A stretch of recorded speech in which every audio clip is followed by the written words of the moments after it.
ধন্যবাদ এবং সবার প্রিয় বরিশাল মিডিয়া কাপ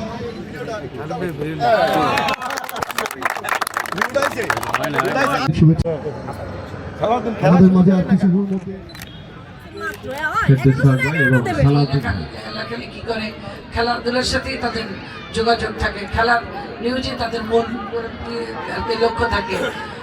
যাই হোক, আমি আজকে প্রেস ক্লাবের আজকে যারা এটার আয়োজন করেছেন এবং অনেকদিন থেকে আপনাদের নাকি এরকম একটি উদ্যোগ আছে, আমাকে বলার সাথে সাথেই আমি রাজি হয়েছি এবং আপা একটু যে শুধু উপস্থিত থাকবেন, আমি বলছি না, আমি যাব, পুরো খেলাটাই দেখতে চাই।